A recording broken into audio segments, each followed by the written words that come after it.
Hey guys, luto tayong tinola. Meron pa pala akong tanglad na tuyo na dyan sa ref. So, chicken, konti lang yung 3 pirasong manok.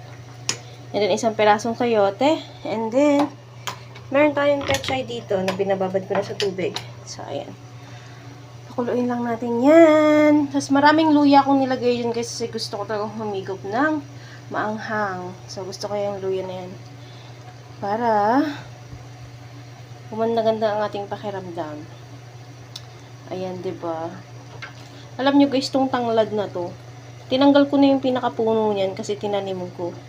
So, nakalimutan ko yung dahon na tuyo siya sa ref. Pero guys, kahit tuyo na yan, pwede pa yan mas may katas pa yan na na pwede kang magamit. Kaya, nilagay ko siya dyan. So, masarap to guys. Palambutin lang natin tong mga to. Chicken, yung sayote.